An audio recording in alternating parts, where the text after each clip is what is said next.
स्वागत है। Thank you, thank you, thank you madam. हाँ मैम, तो हम तो काफी कुछ जानते हैं आपके बारे में, पर आप अपने नाम से लेके अपनी जर्नी पहले बताइएगा और उसके बाद। अच्छा, इंट्रोडक्शन मेरी। ठीक जी जी, जरूर ठीक। जरूर। नमस्ते मास्टर्स, मेरा नाम है सुप्रिया, सुप्रिया जगन्नाथ गंजी। यूँ तो मेरा जन्म यहाँ तेलंगाना में हुआ है। तो जब सेकंड क्लास थर्ड क्लास में थी तो मैं हैदराबाद शिफ्ट हो गए। हमारे पापा सर्विस करते थे, गवर्नमेंट जॉब। हम लोग 4 बहनें, एक भाई, तो पूरा फैमिली हैदराबाद शिफ्ट हो गए। हम मिडिल क्लास में हैं, मिडिल क्लास लोग हैं। तो ये एक लोग कमाते हैं मेरे पापा, फिर 4-5 बच्चे और हम, मतलब लोगों के लिए। तो इतने लग्जरियस लाइफ तो मैंने एंजॉय नहीं किया बचपन में।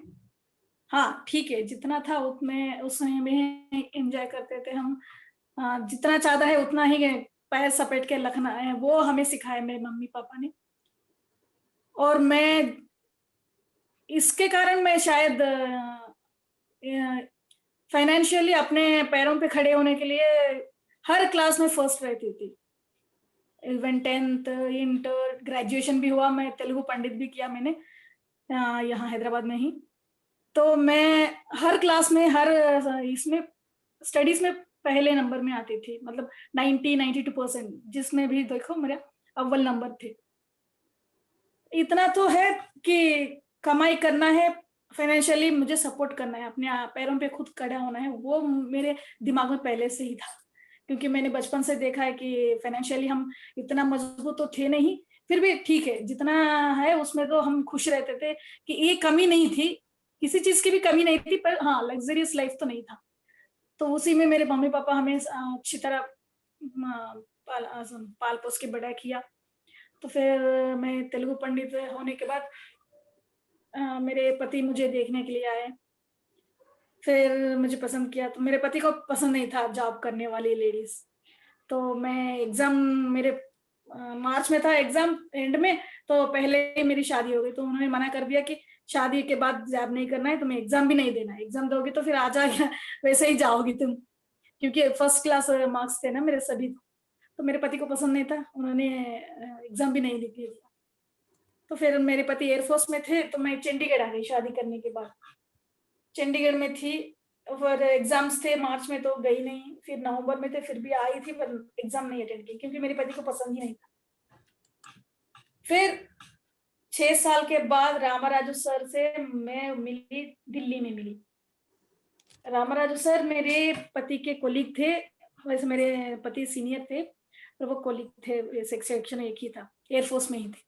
तो वहां से मेरी जर्नी शुरू हुई। मतलब समझिए कि अगर मैं मेरे पति से नहीं मिलती, अगर मैं यहाँ एजुकेशन में अव्वल नंबर थी तो मैं जॉब कर ली थी, तो मेरे पति से मेरा शादी नहीं होता, और मैं रामाराजू सर से भी नहीं मिलती, और मैं यहाँ PSSM से नहीं जुड़ती। मतलब इस सभी के लिए मैं तो मेरे पति को धन्यवाद देती हूँ क्योंकि उन्होंने ही मुझे मना किया था जॉब करने वाली मुझे चाहिए नहीं, फिर उन्होंने कैंसिल कर दिया, मुझे एग्जाम लिखने भी नहीं दिया। फिर चंडीगढ़ आ गए, फिर दिल्ली गए, फिर वहां मुझे, हम दोनों पति पत्नी दोनों को अच्छा लगा मेडिटेशन के बारे में जब रामराजू सर बता रहे थे तो। पर उतना रेगुलरली नहीं करते थे तब, क्योंकि मेरा बच्चा छोटा था, मेरा एक लड़का था तब, तो वो बहुत तंग करता था मुझे। मतलब इतना एक्टिव था, हाइपर एक्टिव। डॉक्टर को भी दिखाया कि इतना चंचल क्यों है ये लड़का। तो डॉक्टरों ने कहा था कि ये हाइपर एक्टिव चाइल्ड है, ये ऐसे ही रहेगा, आपको ही झेलना पड़ेगा, आपको ही पेशेंस लेना पड़ेगा, बस उसका कुछ नहीं कर सकते। तो बस इसके कारण मैं थोड़ा डिप्रेशन में गई थी। तो फिर मैं रामाराज सर से मिली तो अच्छा लगा, मेडिटेशन के बारे में सुन के फिर मेडिटेशन किया, तब थोड़ा रिलैक्स हुआ था। फिर चंडीगढ़ से मेरे पति फिर फॉरेन चले गए, कांगो यूएनओ की तरफ से कांगो चली गई। तो फिर 1 साल के लिए मैं यहाँ हैदराबाद शिफ्ट हो गई। तो वहां भी जब यहाँ आ गई तो मैं पिरामिड स्पिरिचुअल सोसाइटी के मेरे घर के पास ही था एक पिरामिड सेंटर, तो वहां जाके मेडिटेशन करती थी। तब मेरा छोटा लड़का भी हुआ था, तो मेडिटेशन करती थी। और पत्री सर को पहली बार मैं मिली थी 2008 में, प्रगति रिसोर्ट में उनका एक वर्कशॉप था, वो आ रहे थे, तो वहां उनसे मैं पहली बार मिली। देखा तो साधारण सी लगते थे, कोई साधु या कोई गुरुजी ऐसे नहीं दिखते हैं जैसे पत्री सर दिखते हैं। सारे जैसे काषाय वस्त्र पहनते हैं और मालाएं सब कुछ होते हैं, वैसे नहीं थे पत्री सर। पहली बार देखा था मैंने, ताज्जुब हो गया मुझे। अरे सर, सारे के सारे ड्रेसिंग तो अलग ही रहती है, स्वामी जी या गुरु जी का मतलब जैसे ड्रेसिंग होता है वो अलग ही है। पर ये सर तो पत्री सर तो सभी के साथ हाथ हाथ में हाथ डाल के सभी के साथ चल पड़ते थे। इधर बैठो उधर बैठो, बगल में ही बिठाते थे सभी को। तो मैं हैरान रह गई पहले तो। अरे पिरामिड सोसाइटी में मतलब ऐसा भी है गुरु, एक ये सोसाइटी ऐसे ही है। पता चला तब कि सभी को एक दर्जे की अहमियत देते हैं, ना जूनियर ना सीनियर। मैंने परसों भी पिछले महीने जब मैं अटेंड किया था करताल में, वहां भी रामाराज सर मुझे तुरंत, मैं तो सिर्फ ऑडियंस में बैठी थी, मुझे स्टेज पे बुला लिया। मतलब देखिए, तो इतने सीनियर मास्टर मैं अभी जुड़ी हूँ, 1 साल से रेगुलरली कर रही हूँ। कोरोना जब से आई है फरवरी से, तब से कर रही हूँ मैं। तो तुरंत मुझे स्टेज पे बुला लिया। मतलब देखिए उनका इतना साफ रहता है मन की, कोई सीनियर नहीं कोई जूनियर नहीं, सभी को एक ही दर्जे का लेवल देते हैं। और वो मानते हैं गुरु शिष्य को गुरु से आगे बढ़ने के चांसेस बहुत देते हैं वो लोग। ये मैंने यहाँ पिरामिड स्पिरिचुअल सोसाइटी में देखा है। जैसे नीता मैडम को ही देख लीजिए, हम सभी को मास्टर बनाने में जुड़ी है। इतने महीनों से मैं देख रही हूँ, सभी को मतलब मास्टर बनने के लिए, एक्सपीरियंस शेयरिंग करने के लिए कह रही है मैडम। मुझे ही डर लगता है।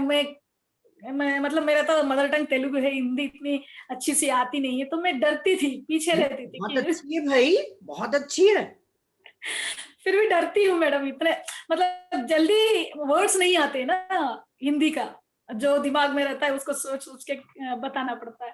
तो इसलिए पीछे रहती थी मैं। जब भी कुछ सेशन चल रहा है तो मैं वीडियो ऑन करने में भी डरती थी मैं। क्योंकि अगर क्वेश्चन पूछना है तो फिर आंसर देने के बाद फिर मुझे कुछ अंडरस्टैंड करना पड़ेगा, तो फिर मुझे तो हिंदी में बात करना पड़ेगा ना, तो फिर इसलिए पीछे हो जाती थी। पर जब पहले तो मैं मार्च में जुड़ी थी, मेरे पति पहले से नवंबर से ही कर रहे थे मेडिटेशन, इस 19 से 20 से। तो वो मेडिटेशन करते थे 2 घंटे, 1 घंटा मेडिटेशन 1 घंटा लेक्चर सुनते थे। मैं कहती थी मेडिटेशन हो गया ना, फिर क्यों बैठे हो वहां, चलो आ जाओ। तो कहते थे नहीं लेक्चर भी सुनना जरूरी है। मैंने कहा क्या लेक्चर है, क्या सुनते हो, क्या पढ़ाई पढ़ाते हैं आपको वो? नहीं थियरी सुना है। थियरी क्या पढ़ाई कर रहे हैं थियरी सुनने के लिए? तो वो बहुत मुझे महसूस होता था कि क्या कर रहे, काम काम वगैरह छोड़ के, या फिर बच्चों को थोड़ा कुछ होमवर्क करवाना है वो छोड़ के ये कर रहे, मतलब एक्सक्यूज करने के लिए बहाना तो नहीं मार रहे। तो पहले तो ऐसा ही लग रहा था। फिर उन्होंने कहा तुम स्पिरिचुअल टैबलेट्स का एक सेशन चल रहा है, आपको ज्वाइन होना है तो मंडे और थर्सडे 2 ही दिन है, 7 से 9 बजे तक अगर ज्वाइन होना हो तो हो जाओ। तो मैंने सोचा चलो ज्वाइन होके देखती हूँ। स्पिरिचुअल टैबलेट मुझे अजीब सा लगा। टैबलेट्स तो खाने वाली सुना है मैंने, स्पिरिचुअल टैबलेट के बारे में कभी नहीं सुना था मैंने, पहली बार सुना था।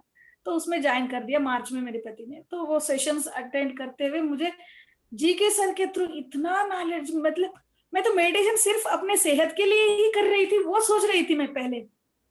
मगर उसमें एक एक चीज, जैसे एवोल्यूशन कहाँ से, एनिमल मतलब मिनरल किंगडम से, प्लांट किंगडम से, और एनिमल किंगडम से फिर ह्यूमन किंगडम तक हम कैसे पहुंचते हैं, और हम we create our own reality, everything is possible, nothing is impossible. जो हमारे थॉट है वही क्रिएशन होता है। तो हमें यूनिवर्स में थॉट्स नेगेटिव नहीं भेजना है, पॉजिटिव। मतलब एक एक सब्जेक्ट के लिए हमारे यहाँ एक एक टैबलेट के थ्रू, मतलब एक एक दिन एक एक लेक्चर के ऊपर देते थे, समझाते थे सर। तो मैं ताज्जुब हो गया, अरे इतना डेप्थ है। इसलिए मेरे पति बैठते हैं 2-2 घंटा सुनने के लिए थियोरी। पहले तो मेडिटेशन के बारे में बस यही जानती थी मैं कि सेहत के बारे में ही कर रहे मेडिटेशन, डिप्रेशन जाता है या फिर अपने आप पीसफुल रहता है, वही सोच के मैं मेडिटेशन कर रही थी। तो जब मैंने अटेंड किया वो सेशन, अच्छा लगा। फिर मेरे पति ने कहा नीता भोजवानी मैडम का अच्छा रहते हैं सेशंस, उनका भी अटेंड करो। फिर छत्तीसगढ़ में जुड़ गए अगस्त से मैं, और बाप रे, अब मतलब लड्डू फूट गए मेरे, 2-2 लड्डू। वहां से नालेज, जहां से प्यार, इतना प्यार देती है मैडम, बाप रे। मैं तो 4 लोगों से मैं बहुत सीखी हूँ मैडम। मैं तो मतलब पिरामिड का जो पिलर है मेरे अंदर का, ध्यान पिरामिड का जो पिलर है, वो बेस तो रामाराजू सर है, एक पिलर तो मेरे पति है, एक पिलर जीके सर है, एक पिलर नीता भोजवानी मैडम है और एक पिलर है हमारी ब्लेसिंग टीम की सारिका सराफ जी। वो भी कितने अच्छी, बहुत बहुत उनसे मैंने सीखा सरेंडरनेस और ग्रेटिट्यूड। इतना ग्रेट, जब भी मिलती सभी को सरेंडरनेस ग्रेटिट्यूड वही बताती रहती है। बाप रे, इतना एनर्जी उनके साथ मैंने पाया। वो उनके साथ इतने सिंपल सी लैंग्वेज में इतना अच्छा बताती है। वो भी सर की जो भी क्लासेस होती है, क्वेश्चंस होते हैं, सब कुछ समझाती थी। और उसके बाद आप तो प्यार बांटते ही रहते हो, बैठते ही रहते हो प्यार की तो आपसे मैंने प्यार का सीखा मैंने। वो बहुत अच्छा लगा मुझे। मतलब मेरा पिरामिड, ध्यान पिरामिड तो इन चारों पिलर के ऊपर ही खड़ा है थैंक यू। तो ये था मेरी जर्नी। और अब मेरा टॉपिक है सेवा और धर्म। इन दोनों वर्ड्स को हम अलग करके नहीं देख सकते, क्योंकि सेवा के साथ धर्म जुड़ा है, धर्म के साथ सेवा भी जुड़ी है। धर्म का मतलब ये नहीं है कि मुस्लिम धर्म है, क्रिश्चियन धर्म है, हिंदू धर्म है, या जैनिज्म है, या फिर सिख धर्म है। ये धर्म तो मानवता है। मानवता ही अव्वल दर्जे का धर्म है। जो धार्यति है वही धर्म है। धार्यते इति धर्मः, मतलब जो धारण करते हैं वही धर्म है।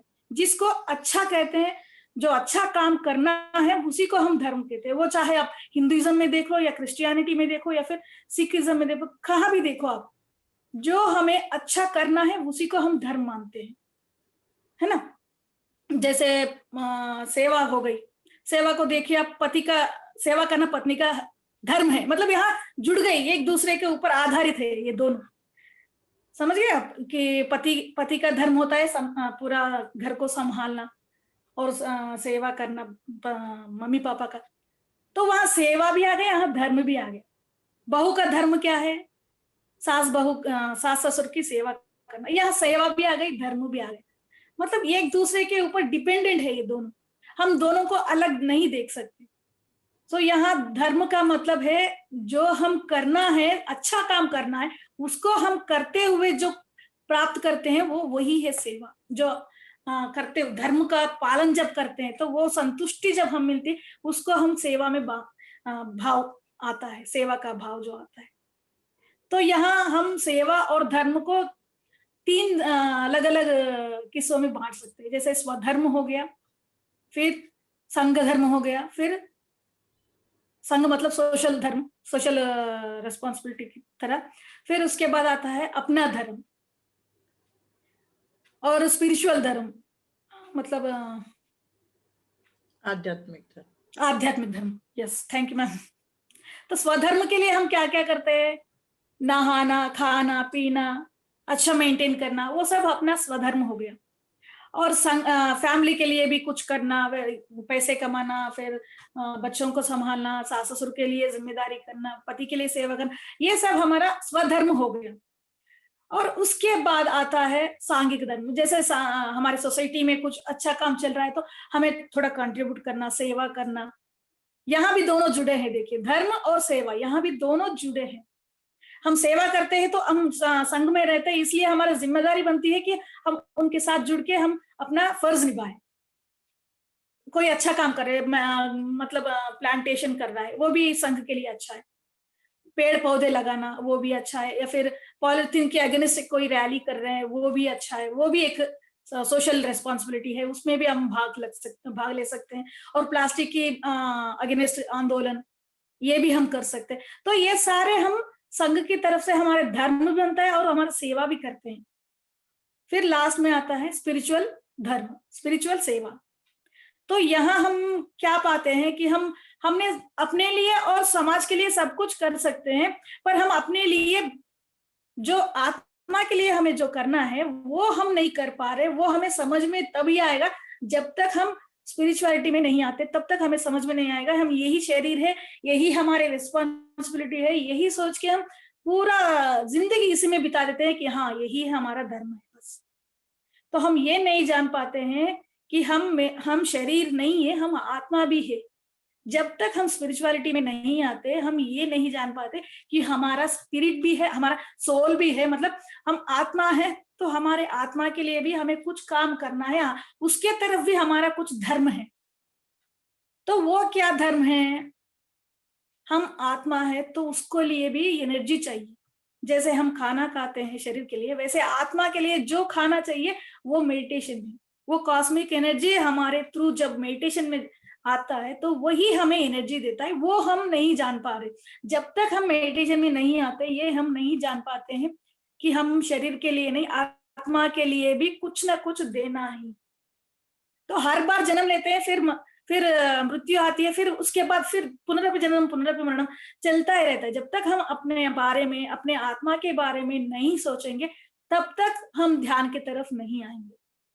जब हम ध्यान की तरफ आए हैं, मतलब हमारा पिछले 150 साल जन्म ले चुके हैं होते हैं। तो ये एवोल्यूशन में हमें पता चलता है। जैसे नीता भोजवानी मैडम ने बताया, नीता मैडम ने बहुत से बार समझाया, तब तक हम ध्यान में नहीं आते जब तक 200 साल या 300 साल जन्म हमारा पिछला जन्म नहीं होता है, तब तक हम इस ध्यान मार्ग में नहीं आते। ये सोचिए कि हम यहाँ इस जन्म में हम ध्यान सीख रहे हैं, मतलब हमारा कितने जन्म ऐसे ही वेस्ट कर दिया हमने। इसलिए हमारा धर्म क्या है कि हमने जैसे हमारा जन्म वेस्ट किया है, वैसे दूसरों को वेस्ट ना हो जाए, इसलिए हम सेवा में जुड़ जाते हैं। हमारा धर्म, आध्यात्मिक धर्म और आध्यात्मिक सेवा जहां आता है कि हम जो भी ध्यान में हम जानते हैं, ये भी सीढ़ी भी जानते हैं, उसको भी स्प्रेड करना है, सभी को बताना है। जैसे शाकाहार होना भी उसमें एक धर्म है। आध्यात्मिकता में शाकाहार जगत बनाना पत्री जी का संकल्प है। तो उसके थ्रू भी हम एनिमल से ही ह्यूमन किंगडम में आए हैं, तो वहां हम उनको मार के हम अपना उन्नति नहीं कर सकते। वो भी उन्हें समझाना है, जो नॉन वेजिटेरियन से उनको ये समझाना है, हम उस स्टेज से हम इस एवोल्यूशन में आए हैं, तो उनको नहीं मारना है।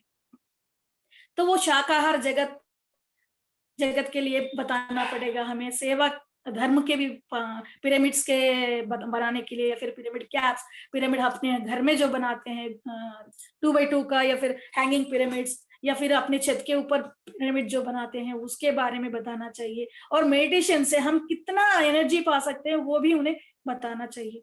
हम अपने आप को भी हील कर सकते हैं।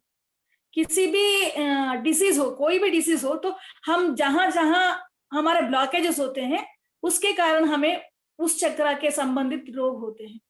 जैसे मैंने स्पिरिचुअल टैबलेट्स कोर्स अप्लाई मैंने किया था, तो उसमें हमें यही समझाते हैं सर कि जिस जिस चक्र में हमें ब्लॉकेजेस होते हैं, तो उस चक्र के संबंधित जो जो व्याधि होती है वो आती है, जो डिसीज होती है वो आते हैं।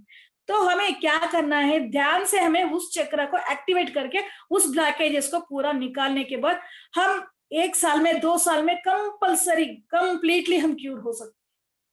ऐसे केसेस हमारे जीके सर के पास 1000 से ज्यादा केसेस है। जैसे ब्रेन ट्यूमर वाले हो गए, लंग्स कैंसर वाले हो गए, और लिवर कैंसर वाले हो, मतलब अनगिनत पेशेंट्स अपने आप को ध्यान के माध्यम से अपने आप को क्यूर किया है। तो वही हम समझाते हैं कि सभी को ध्यान कीजिए, अपने आप को मेडिसिन के थ्रू नहीं, ध्यान से हम अपने आप को क्यूर कर सकते हैं। We create our own reality, और we can cure our disease ourselves, वो हम समझाते हैं। तो वो हमें सबको समझाना पड़ेगा। तो ध्यान सिखाना भी है और उसका लाभ भी सभी को बताना भी है।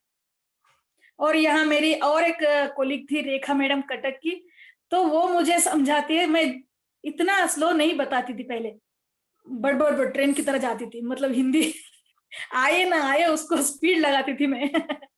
तो रेखा मैडम मुझे समझाती थी, आप स्टेबल होके बताइए तो आपका सामने वाले को कुछ समझ में आएगा। आप तुरंत भागते रहोगी तो वो समझने वाले थोड़ा पॉइंट भी मिस हो सकते हैं। तो आप स्टेबिलिटी मेंटेन कीजिए और थोड़े थोड़े समझाइए। तो वहां मैं रेखा मैडम को भी धन्यवाद करूंगी, रेखा कटक मैडम, तो वो भी मेरे एक गुरु ही है। जो भी कहा मुझे डाउट होती है तो मैं रेखा मैडम से पूछ लेती हूँ, मैडम ऐसे करना है क्या, ऐसे करना है, ये अच्छा है क्या, थोड़ा एडवाइस लेती हूँ उनसे भी। तो मुझे यहाँ स्पिरिचुअलिटी में आने के बाद बहुत बहुत अच्छा लगने लगा। मतलब मैं जितना नेगेटिव थॉट्स थे मेरे, सारे के सारे पॉजिटिव में बदल रहे हैं मेरे। पूरे तो नहीं बदल चुकी हूँ, पर हाँ, मेरा एक भाई है, हम 4 बहनें हैं, एक ही भाई था, तो वो हम सभी से लड़ता है, मतलब कुछ केयर नहीं करता, हम मम्मी पापा को कुछ नहीं देखता, इतना मतलब डिटैचमेंट है उसका। कुछ भी हो नहीं आता था। मेरी मम्मी अभी पापा गुजर के 9 साल हो गए, फिर भी नहीं आता था। पर उसके फीलिंग्स मेरे जितना नेगेटिव थे ना, अभी सप्रेस हो गए। जब से मैं मेडिटेशन कर रही हूँ, मतलब मुझे ये समझ में आया कि उसने पिछले जन्म में मेरे मम्मी मम्मी ने कुछ किया होगा उसके साथ, इसलिए अब वो भुगत रही है। मतलब कर्मा बैलेंस करने के लिए ही ये हम लेसन लेते हैं, ये मुझे समझ में आया। फिर मैं फॉरगिव करने लगी, मेरे भैया को भी माफ कर दो भैया, मैंने आपके बारे में इतना नेगेटिव सोचा। मैं अपने आप मतलब ध्यान में मैं उनसे माफी मांगी और मैं उनको फॉरगिव भी कर दिया। जो भी मैंने आपके बारे में सोचा था मुझे माफ कर दो, और मैं आपको भी माफ कर रही हूँ। मतलब जो आप किया है मेरे साथ, मतलब जो बातें मुझे गालियां देते थे, मतलब हिंदी मुझे इतना यहाँ ब्लॉक हो गई मेरी। तो मेरा ध्यान में आने के बाद मेरा एटीट्यूड भी चेंज हो गया। एटीट्यूड भी चेंज हो गया। जब भी कोई सिचुएशन आता है, कोई भी इंसान आते हैं, नेगेटिव हो या पॉजिटिव हो, वो हमें एक लेसन सिखा के ही जाते हैं। ये नहीं सोचना है कि उसने मेरे लिए ऐसा कहा, उसने मेरे साथ ऐसा किया, ये नहीं सोचना है। ये सोचना है कि हमने पिछले जन्म में कुछ उनके साथ कर्मा किया होगा, उसको बैलेंस करने के लिए इस जन्म में हमने उनसे कुछ लेसन हम ले रहे हैं। फिर जो बैलेंस करना था कर्मा, तो वो मुझे ध्यान में आने के बाद पता चला। और आकर्षक रिकॉर्ड्स वगैरह वगैरह सब कुछ, 7 बॉडीज, इतने सारे टॉपिक्स, बाप रे! मैं तो अगर मैं जूम सेशन में नहीं होती तो शायद ये सब टॉपिक्स मेरे मिस होती। तो मैं तो करोना मैडम को भी धन्यवाद कहती हूँ और जूम माता को भी धन्यवाद कहती हूँ। दोनों के कारण जितना लोग 10 सालों से कुछ नहीं जान पाए थियरी, हम लोग 6 महीने में जान चुके हैं हम थियरी, है ना madam? Thank you madam. Madam आप म्यूट हो। Thank you, thank you madam. अरे थैंक यू मैडम। तुम जान रहे हो ना, ये 8 महीने में हम भी सबसे ज्यादा इसी में ही जाने हैं। यहाँ सही की है मैडम, बच्ची तो इसीलिए सबकी भूल गई है। सही है मैडम।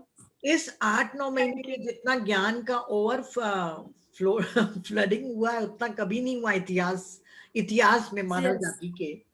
तो सही है मैडम। जैसे और जूम सेशन में तो सभी जुड़ गए। बिल्कुल बिल्कुल। और थैंक यू मैडम, ये मौका मुझे देने के लिए। थैंक यू सुप्रिया जी, आप बहुत अच्छा हिंदी बोलती हैं, अपने को अंडर एस्टिमेट मत किया करिए। Thank you madam. और एक नया टॉपिक लेके आइएगा। और जो ठीक। ये सेवा के लिए कह रही है, पहला तो होता है हमारा स्वधर्म, हम हाँ। अपने कर्तव्य पूरे करें और अपने सोल के जो प्लान करके आए हैं उनको पूरा करें। फिर जब स्वधर्म हम अच्छे से करने लग जाएंगे, तभी हम परम धर्म की तरफ जाएंगे। और यदि आप परम धर्म की तरफ जल्दी चले जाएंगे तो आपके सोल प्लान जल्दी जल्दी पूरे होते जाएंगे। दोनों एक दूसरे से जुड़े हुए हैं। तो खुद भी ध्यान करिए, दूसरों को भी ध्यान कराइए। और मैं ज्यादा टाइम नहीं वेस्ट करूंगी क्योंकि अभी 2 स्पीकर और हैं। आप आखिरी तक के बने रहिएगा। सुप्रिया जी कोई क्वेश्चन पूछेगा तो आप जरूर आंसर दीजिएगा। Tina ji. Thank you. Thank you Tina ji, हमारी सबसे चुलबुली मैम कहाँ गई हैं? टीना जी अनम्यूट तो है। मैम दिख रही है मैम? Am I audible? हाँ बिल्कुल, बहुत बहुत स्वागत है। आवाज थोड़ा कम है टीना जी, थोड़ा सा बढ़ाइए।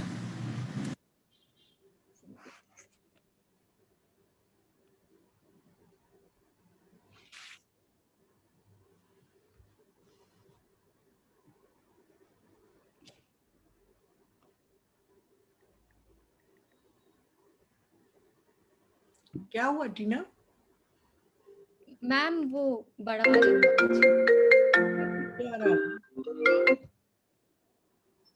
ठीक है, आवाज बढ़ा के जाना। हाँ अभी ठीक है। हाँ अब सही है? हाँ।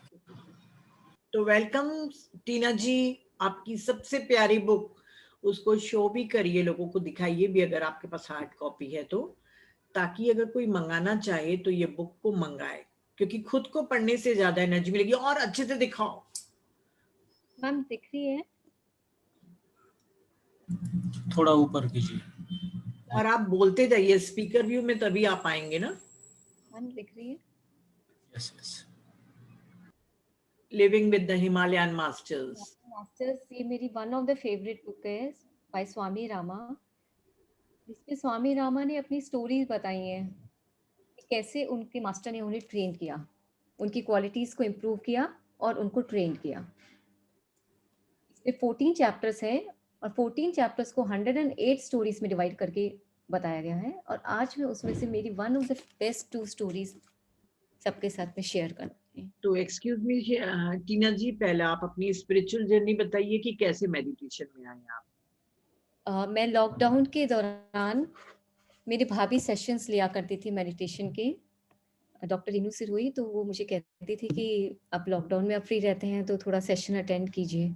तो मैं हमेशा उनको बोलती रहती थी कि नहीं करना, मुझे कोई इंटरेस्ट नहीं है आंखें बंद करके बैठने में। तो उन्होंने मुझे बहुत एम्फेसाइज किया, तो मैंने कहा चलो अब उनका मन रखने के लिए थोड़ा कर ही लेते हैं।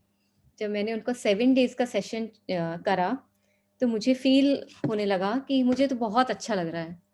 7 डेज करते करते मैं उनके 10 डेज 15 डेज तक के सेशन में पहुंच गई। शुरू में मेरा ध्यान बिल्कुल नहीं लगता था, क्योंकि आंखें बंद करके बैठना ही मेरे लिए सबसे डिफिकल्ट टास्क था। मेरे लिए तो आंखें खोल के दुनिया को देखना सबसे अच्छा लगता था मुझे। फिर पूर्णिमा ध्यान आया, उसमें भी मैं उन्हें उनके साथ अटेंड करा। तो धीरे-धीरे मुझे अपने आप में चेंजेस फ़ील होने लग गए। मैं बिना मतलब ही हँसने लग गई, मुझे नींद आना कम हो गया, मुझे बहुत अच्छा फ़ील होने लग गया, और लोग भी मुझे कहने लग गए कि तुम इतना हँसती क्यों हो? तुम्हें बात-बात पे बिना बात ही हँसी आती है। तो मैंने कहा ठीक है, मैं बता देती हूँ उसका रीज़न क्या है, लेकिन तुम्हें भी करना पड़ेगा वो सब। मैं सब बताऊँगी तुम्हें। मैंने उन्हें बताया कि ऐसे ध्यान करो, तो मेरी इनर क्वालिटीज़ जो भी छुपी हुई हैं, कि हम पहले बहुत इंट्रोवर्ट होते हैं। धीरे-धीरे आके हम अपने आप को मैं खोलने लग गई और मैं हँसने लग गई। मेरे को हर चीज़ के लिए अवेयरनेस फ़ील होने लग गई। जैसे ही मुझे गुस्सा आता है, मुझे अपने आप अंदर से एक आवाज़ आती थी, स्टॉप, इट्स रॉन्ग नाउ, कि अवेयरनेस बिल्कुल। मुझे बहुत यही मेरी ध्यान की जर्नी, मुझे कोई विज़न नहीं हुआ, लेकिन जो मेरे एक्सपीरियंसेस जो हैं, मेरे इनर क्वालिटीज़ के ही एक्सपीरियंसेस हैं, जो सबको नज़र आते हैं और मुझसे पूछते हैं। मैं किसी से फ़ोन पे भी कॉल पे बात करती हूँ, तो मुझे वहाँ से भी वो बिना देखे बोल देते हैं कि you have changed a lot.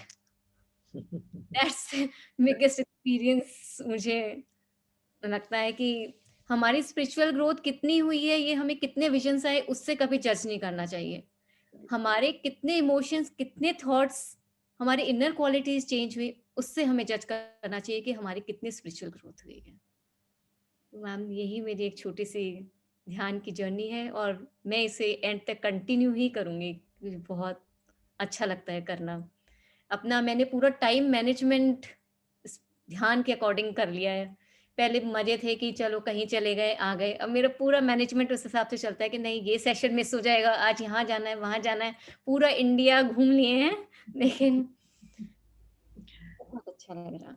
मतलब सुप्रिया मैम सही कह रही थी कि कोरोना ने हमें बहुत कुछ सिखा दिया। कोरोना नहीं आता तो शायद मैं तो कभी ध्यान में नहीं आती। क्योंकि मैं अपने उस टाइम को कहीं और घूमने में या कहीं वेस्ट कर देती।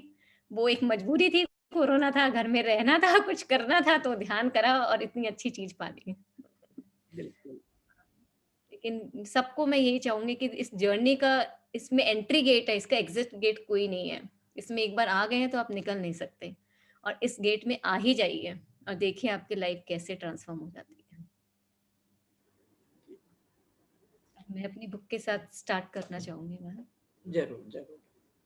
ये मेरी one of the favourite book है। ये मेरे पास पहले भी, जब मैं ध्यान में नहीं थी, मेरी फ्रेंड हीलिंग इंस्टीट्यूट चलाती हैं, तो उनकी लाइब्रेरी में मैंने उन्हें कहा एक बारी कि मुझे एक बुक दीजिए पढ़ने के लिए, मैं कोई बुक लेके जाना चाहती हूँ तुम्हारी लाइब्रेरी से।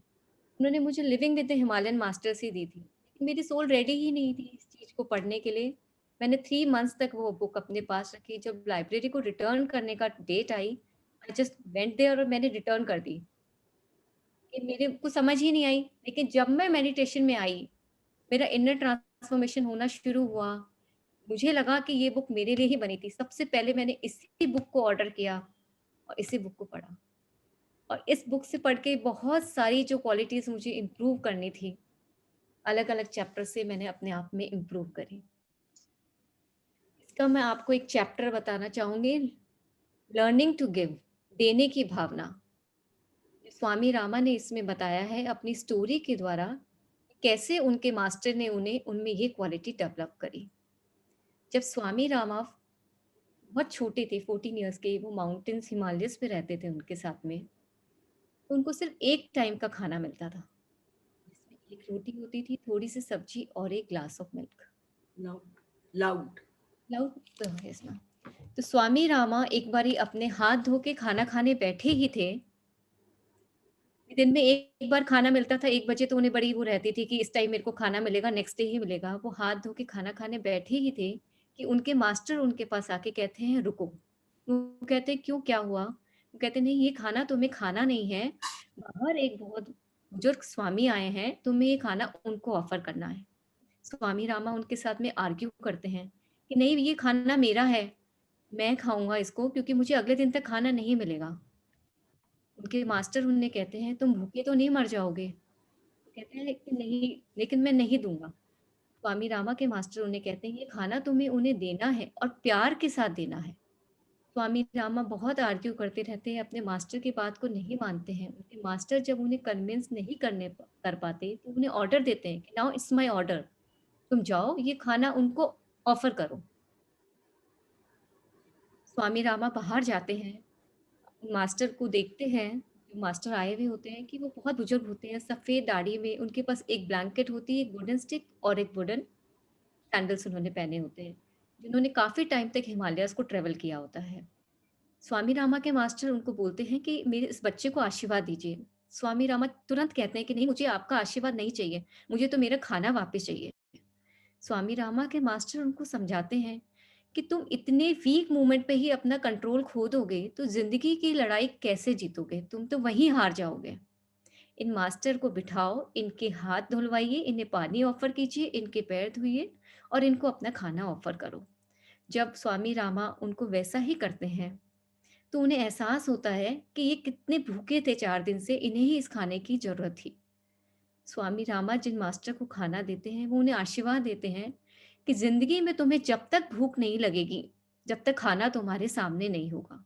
स्वामी रामा के कानों में उनकी ये आवाजें इको कर गूंजती रहती हैं बार बार। उन्हें अपने एहसास होता है कि वो कितनी बचकानी हरकत कर रहे थे।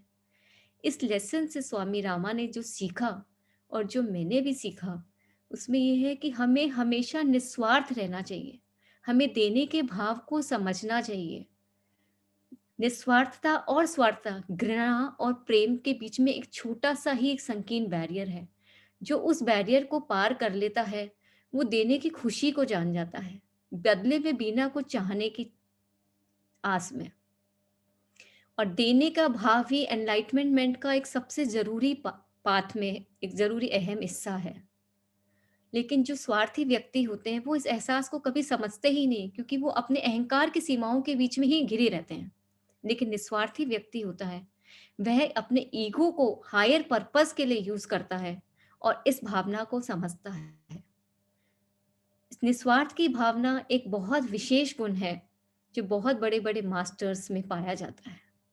अगर हम निस्वार्थ रूप से किसी को कुछ देंगे नहीं, कुछ करेंगे नहीं, तो हमारे सारे अनुष्ठान, सारा ज्ञान व्यर्थ है। तो हम में दोस्तों देने का भाव होना चाहिए, बिना बदले में कुछ पाने की चाहत में। स्वामी रामा के मास्टर ने उन्हें ये बात समझाई, learning to give, giving is the best form of receiving. ये मेरा फर्स्ट चैप्टर था जो मुझे उनका पसंद आया कि हमेशा देने का भाव रखो, स्वार्थी कभी नहीं बनो। जो भी हम दे सकते हैं, जहां जरूरत है, जितनी जरूरत है, एक अपने भाव से दीजिए, प्रेम से दीजिए।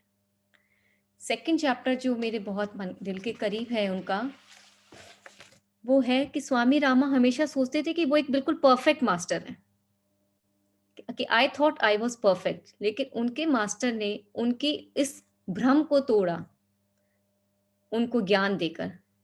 जब स्वामी रामा बड़े हो गए, युवा बन गए, तो उन्हें लगा मैंने तो सारी पढ़ाई कर ली, मेरे में तो बहुत ज्ञान आ गया है, मैं तो लोगों को भी सेशन देता हूँ, इंडिया में तो शायद मेरे जितना बड़ा कोई ज्ञानी ही नहीं है, मुझे तो अब और ज्ञान लेने की जरूरत ही नहीं है। वो अपने मास्टर को ये बात कहते हैं कि देखिए मुझ में बड़ा ज्ञान आ गया है, अब मुझे किसी और नॉलेज की रिक्वायरमेंट ही नहीं है। उनके मास्टर उन्हें कहते हैं, क्या तुम नशा करके आए हो जो तुम्हें ऐसा लगता है? वो बोले, नहीं, ये मेरा फ़ील है जो मुझे आ रहा है। स्वामी रामा और उनके मास्टर की बात वहीं रह जाती है। 3-4 दिन बाद उनके मास्टर फिर वही चर्चा करते हैं और उनको कहते हैं कि तुम जब इन 4 चीज़ों पे मास्टरी हासिल कर लोगे, तब तुम एक सही मास्टर बनोगे। वो 4 चीज़ें थी, डिज़ायर, सिर्फ़ हम में स्पिरिचुअल डिज़ायर होनी चाहिए, हमारे आत्मज्ञान के लिए डिज़ायर होनी चाहिए। एंगर, हमारा अटैचमेंट और ग्रीड। वो उन्हें आदेश देते हैं कि खूब मेडिटेशन करो, उन अपनी 4 चीज़ों पर मास्टरी हासिल करो, वही एक परफेक्ट मास्टर होने की निशानी है। वो उनको बोलते हैं कि लिस्ट बना के देते हैं कि मैं तुम्हें आदेश दे रहा हूँ कि इन 3 गुरुओं के पास में आप जाइए, ये बहुत बड़े ऋषि हैं, उनके पास में जाइए और ज्ञान लेकर आइए। जब स्वामी रामा उनसे अपने मास्टर से निकल जाते हैं कि ठीक है, मेरे मास्टर ने मुझे आदेश दिया, तो इसके पीछे कुछ न कुछ रीज़न है। वो निकलते हैं कि और सबसे पहले जाते हैं वो एक साइलेंस ऋषि के पास में, जो साइलेंस के लिए जाने जाते थे। वो वहाँ जब पहुँचते हैं तो वो गाँव के लोगों से पूछताछ करते हैं, तो गाँव के लोग बताते हैं कि वो मास्टर पिछले 3 महीने से साइलेंस में हैं, नहीं किसी से बात करते हैं, ना अपनी बॉडी को मूव करते हैं, ना ही कुछ खाते हैं। जब स्वामी रामा पहुँचते हैं उन मास्टर के पास में, तो देखते हैं कि वो एक बरगद के पेड़ के नीचे एक पहाड़ी पर बैठे हुए होते हैं। हाँ, फ्रेंड, एक बात मैं बीच में बताना भूल गई कि जब स्वामी रामा को उनके मास्टर बोलते हैं कि आपको जाना है ऋषियों के पास ज्ञान लेने के लिए, वो उन्हें कहकर भेजते हैं कि विनम्र भाव में रहना मास्टर के सामने। क्योंकि उन्हें पता होता है कि स्वामी रामा बहुत किताब रहते हैं, कि अपने मास्टर से कुछ भी सीखना है तो हमेशा हमें विनम्रता का भाव रखना चाहिए। जितना विनम्र होके हम हमारे मास्टर के साथ में जाएँगे, उतना हम उनका ज्ञान अर्जित कर पाएँगे। नहीं तो हम उनका ज्ञान से डिप्राइव्ड रह जाएँगे, हम अर्जित ही नहीं कर सकते। जब स्वामी रामा पहुँचते हैं उन मास्टर के पास में, तो देखते हैं कि वो बिल्कुल आँखें बंद करके मुस्कुराते हुए पेड़ के नीचे बैठे हैं और ऐसे लग रहा है कि जैसे वो पूरे ब्रह्मांड के स्वामी हैं। स्वामी रामा देखते हैं कि उन्होंने कोई वस्त्र धारण नहीं करे हुए होते हैं। उनके मन में ये ख़्याल आता है कि कम से कम इनमें इतनी डिसेंसी तो होनी चाहिए थी कि वो कोई वस्त्र पहने। उनके मन का थॉट वहीं एक चेंज हो जाता है। फिर वो उनको नमस्कार करते हैं, उनके पास बोलते हैं कि मास्टर, मैं आपको नमस्कार कर रहा हूँ, मुझे आशीर्वाद दीजिए, कुछ बोलिए। लेकिन वो 3-4 बार बोलते हैं, मास्टर कुछ जवाब नहीं देते। वो सोचते हैं कि चलिए, जब मास्टर ध्यान करते हैं तो वो बहुत थक जाते हैं, तो हम इन मास्टर की मैं मसाज करता हूँ पैरों की। वो उन मास्टर के पैरों की मसाज करने लग जाते हैं। जब वो उनके पैरों की मसाज करते हैं तब भी मास्टर कुछ नहीं बोलते। तो फिर कहते हैं कि पता नहीं कैसे मास्टर है, मैं कितनी बार बोल रहा हूँ लेकिन ये कुछ बोल ही नहीं रहे, कि जब उन्हें पता है, एहसास है कि मैं आया हूँ यहाँ पे कुछ सीखने के लिए, वो उनको फिर कुछ बोलते नहीं है, वो उनकी मसाज करते रहते हैं। वो सोचते हैं इससे मेरे मास्टर प्रसन्न हो जाएँगे। लेकिन मास्टर उन्हें बहुत ज़ोर से एक लात मारते हैं और स्वामी रामा पहाड़ों से गिरते हुए, एक खूब चोट उनको लगती है और वो नदी में गिर जाते हैं। और वो बहुत क्रोधित हो जाते हैं जब वो नीचे गिरते हैं, वो कैसे-तैसे करके ऊपर आते हैं और कहते हैं, इन्होंने मेरे साथ जो करा, मैं इनकी दोनों टाँगें तोड़ दूँगा। इन्होंने मेरे साथ जो करा, मैं उससे डबल इनके साथ बुरा करने वाला हूँ। जब वो ऊपर पहुँचते हैं कराते हुए, तो स्वामी जी के मास्टर उन्हें पूछते हैं, और बताओ बेटा, क्या हाल है तुम्हारे? तो कहते हैं कि इतनी आपने मुझे लात मारी, इतनी चोट पहुँचाई और अब मुझसे पूछ रहे हैं कि मैं कैसा हूँ? तो कहते हैं कि मैं आपके पास में ज्ञान सीखने आया था और आपने मुझे लात मारी। तो कहते हैं, तुम जाओ यहाँ से, तुम मेरे ज्ञान के लायक ही नहीं हो। मैंने तुम्हें लात मारी तुम्हारा एंगर चेक करने के लिए और तुमने अपना एंगर वहीं खो दिया। तुम अभी तैयार ही नहीं हो एक मास्टर बनने के लिए। अभी तुम्हें सीखना है। और तो वो कहते हैं कि नहीं, मुझे आता है, मुझे पता था, क्या तुम्हें पता था, लेकिन तुमने उस पे काबू नहीं रखा, तुमने इम्प्लीमेंट नहीं करा, तो वो बेकार है। मैं तुम्हें कुछ नहीं सिखा सकता। स्वामी रामा रोते रहते हैं। वो कहते हैं कि मैं आऊँगा फिर, जब मैं इसके ऊपर पूरा कंट्रोल कर लूँगा तो मैं वापस आऊँगा आपके पास में। स्वामी रामा रोते हुए दूसरे मास्टर के लिए निकल जाते हैं। जब वो दूसरे मास्टर के लिए निकलते हैं, तो उन्हें रास्ते में बहुत सुंदर एक फार्म हाउस दिखता है। कहते हैं, ये तो बहुत ही सुंदर फार्म है, जहाँ पे चिड़िया चहचहा रही होती है, बहुत सुंदर-सुंदर फल, फ्रूट्स, सुंदर-सुंदर पौधे लगे हुए होते हैं, बहुत सुंदर फ्लावर्स होते हैं, तो बहुत मोहित हो जाते हैं उसको देखकर। तो वो फॉर्म जिन मास्टर का होता है, जहाँ उनके आए होते हैं, वो उन्हें कहते हैं, स्वामी रामा क्या तुम्हें चाहिए? तो कहते हैं हाँ मुझे चाहिए। तो कहते हैं कि तुम फिर फेल हो गए, तुम लायक नहीं हो कुछ भी सीखने के लिए, तुम इस फॉर्म से अटैच्ड हो गए। तुम्हारे मास्टर ने तुम्हें कहा था कि तुम्हें 4 चीज़ों पे मास्टरी करनी है। तुम एंगर में भी फेल होके आए और तुम यहाँ अटैचमेंट में भी फेल हो गए।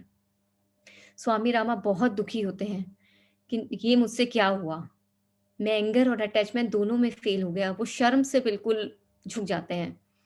वो कहते हैं कि अब मैं अपनी इन दोनों चीज़ों पर काबू रखूँगा, अब मैं ऐसी कोई गलती नहीं करूँगा। वो वहाँ से निकल जाते हैं, पहुँचते हैं तीसरे मास्टर के पास में। तीसरे मास्टर के पास में जाते हैं तो रास्ते में बहुत सुंदर एक झरना होता है, जहाँ पे थर्ड मास्टर जिनके पास उन्हें जाना होता है, उन्होंने उनकी टेस्टिंग के लिए 3 गोल्ड कॉइन्स वहाँ झरने में रख दिए होते हैं। स्वामी रामा को वो बहुत पसंद आते हैं और वो उनको उठा लेते हैं।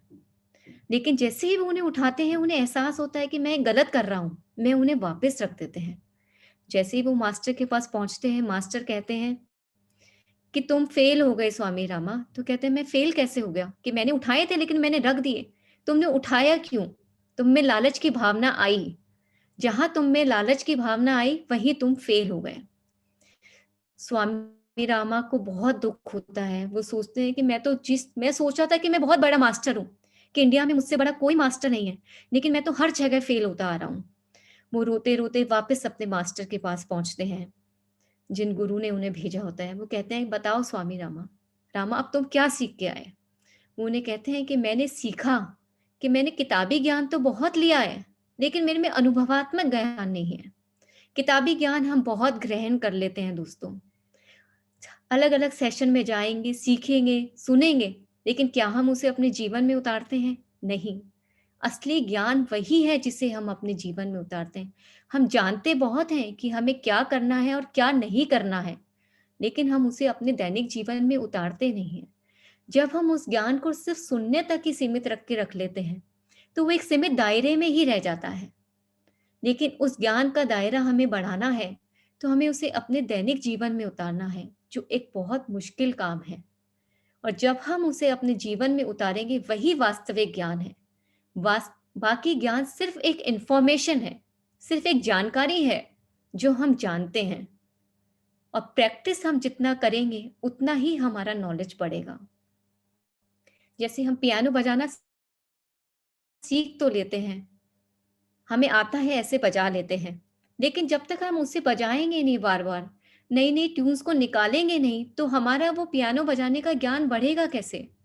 जितना हम प्रैक्टिस करेंगे, उतना ही हमारा नॉलेज बढ़ेगा, वरना वो नॉलेज जो हम सुन रहे हैं, वो सिर्फ़ एक इन्फॉर्मेशन बन के रह जाएगी। और जब हम उस नॉलेज को, हमारे जो सुनते हैं इन्फॉर्मेशन को प्रैक्टिस करेंगे, वही एक वैलिड नॉलेज है फ्रेंड्स। ये 2 चैप्टर्स मैंने उनसे सीखे कि जो हम सीखते हैं, अलग-अलग सेशन में सुनते हैं, attachment, non attachment lessons, ego, surrender भावना, सीखा हम जानते सब कुछ हैं कि ये क्या है और क्या नहीं है, लेकिन क्या हम उन्हें अपने जीवन में उतारते हैं? नहीं। जब हम उन्हें अपने जीवन में उतारेंगे, वही हमारा वास्तविक ज्ञान है। फ्रेंड्स, यही मेरी 2 चैप्टर्स की लर्निंग है, जो मैंने स्वामी रामा की कहानी के से आपको बतानी चाहिए। Thank you, thank you, thank you Tina, पर इतना कम और बताना था। एक चैप्टर और इंक्लूड करो। मैं नहीं जानती हूँ, तुम बोलो, बोलते जाओ, हम सुनते जाएं। एक चैप्टर, यस मैम, मैं करती हूँ एक चैप्टर और। आपको ये अच्छा लगा तो मैं बहुत अच्छा लगा, बहुत अच्छा लगा।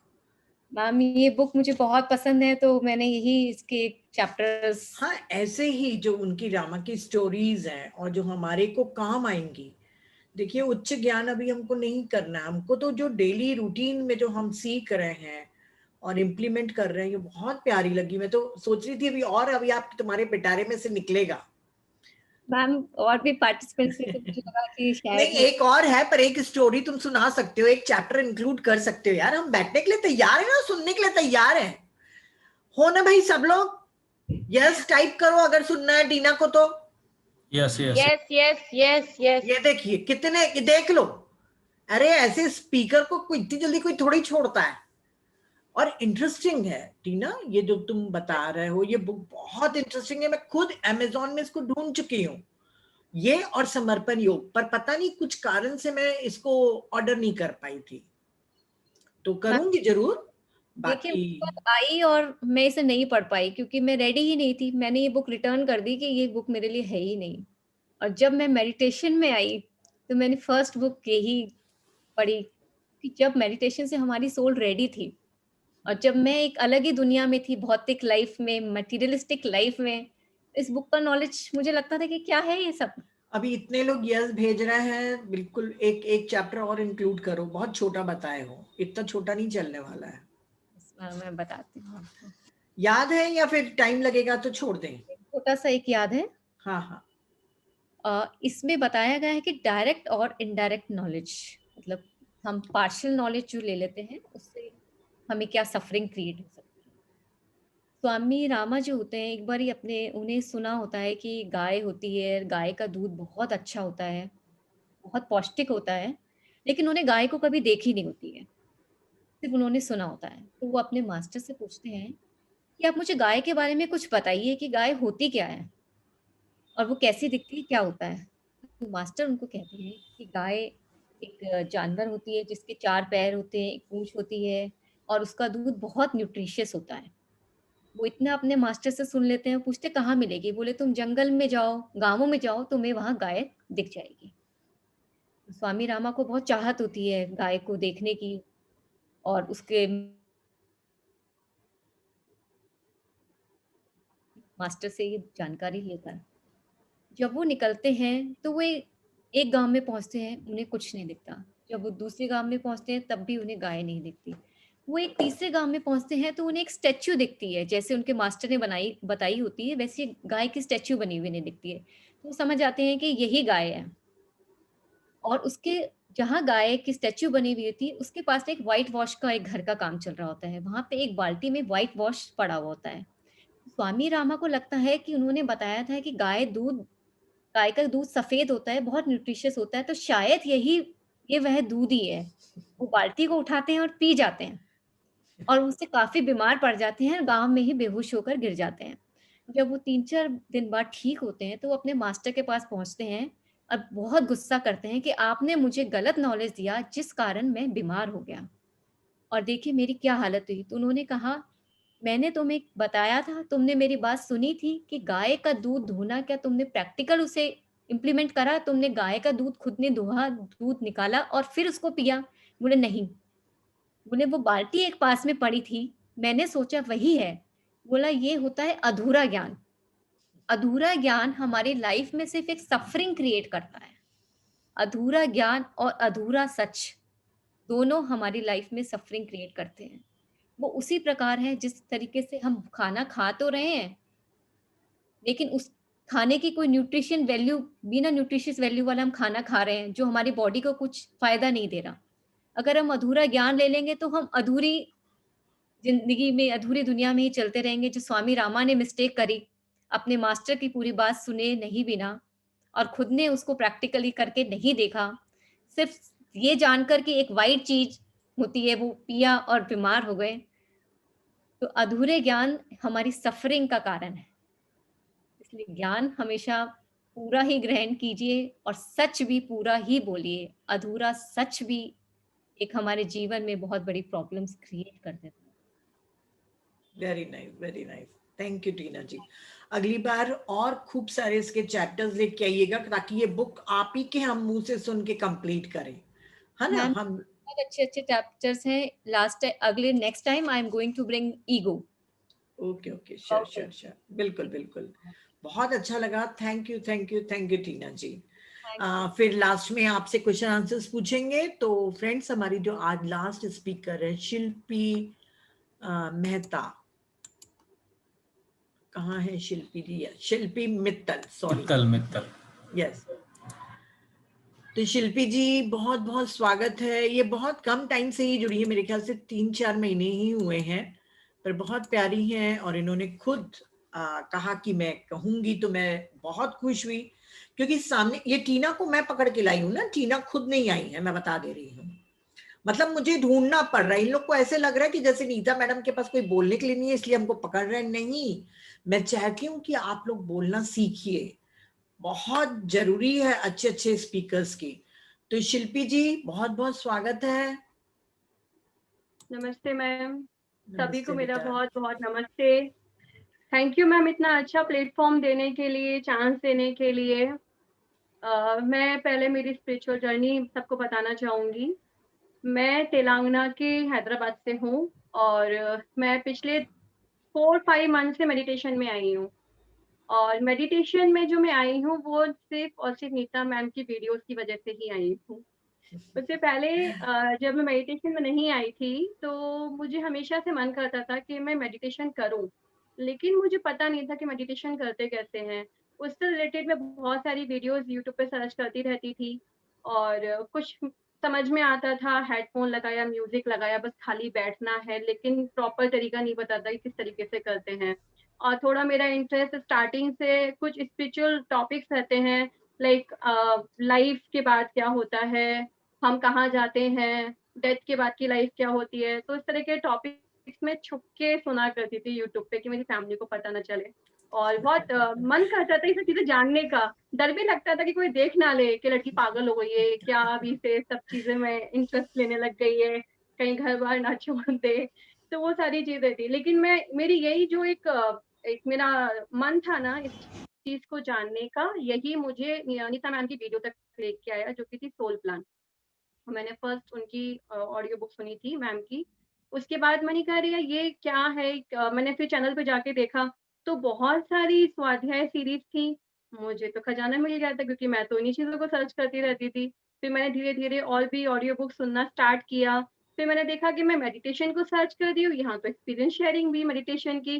तो मैंने काफ़ी लोगों की एक्सपीरियंस शेयरिंग की एक्सपीरियंस जिन्होंने शेयर किया था उसकी वीडियोज़ मैंने सुनना स्टार्ट किया। मेरे लिए तो बिल्कुल एक अलग ही चीज़ थी, नई चीज़ थी कि मेडिटेशन से इतना सब कुछ होता है और आज के टाइम पे भी लोग कर रहे हैं और इस तरह के लोग हमारे आस-पास नहीं दिखते हैं। क्यों नहीं दिख रहे? इस तरह के लोग कहाँ हैं, कहाँ छुप के बैठे हुए हैं? तो भगवान को बहुत बार-बार थैंक यू बोलती थी कि मुझे यहाँ तक पहुँचा दिया और वहाँ मुझे आनापानासती ध्यान मिला और मैंने कई लोगों की वीडियोज़ देखने के बाद फिर अपने आप को मैंने प्रॉमिस किया कि ठीक है, मैं भी 40 डेज़ का स्टार्ट करती हूँ। तो मैंने जब मन बना लिया तो मैंने ध्यान जगत मैगज़ीन के लिए कॉल किया पीएमसी हिंदी में।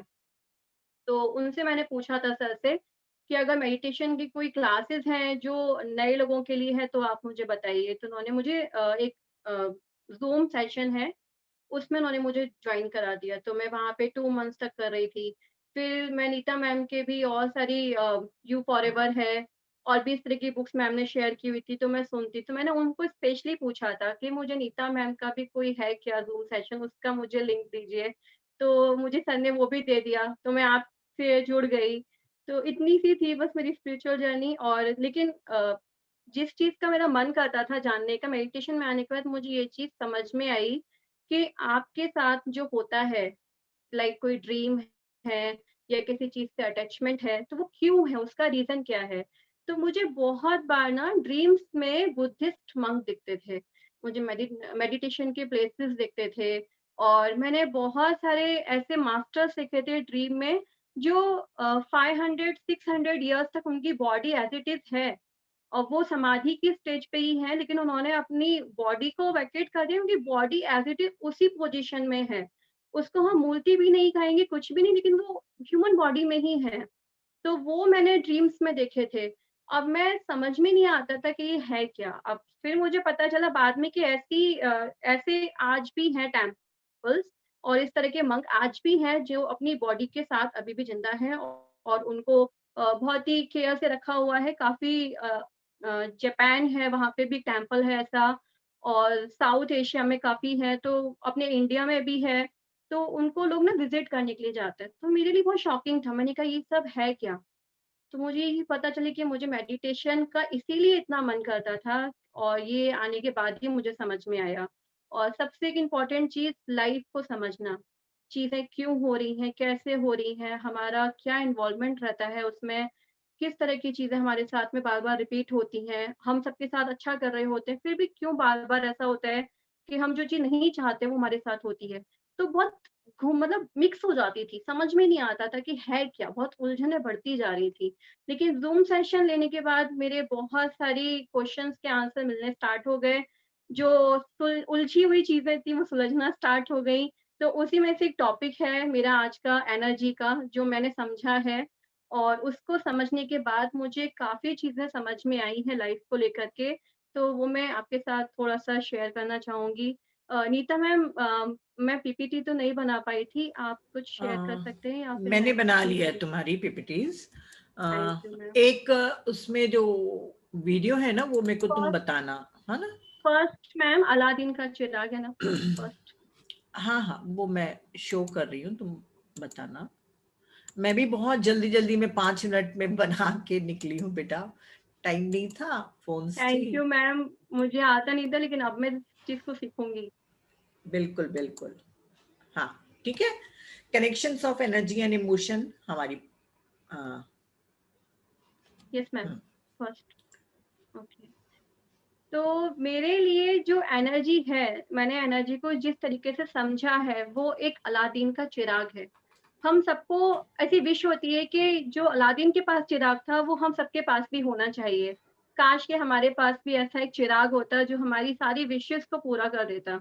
तो मुझे इस चीज़ को समझ में आया कि ऑलरेडी ये जो चिराग है, ये गॉड ने हम सबको दिया है।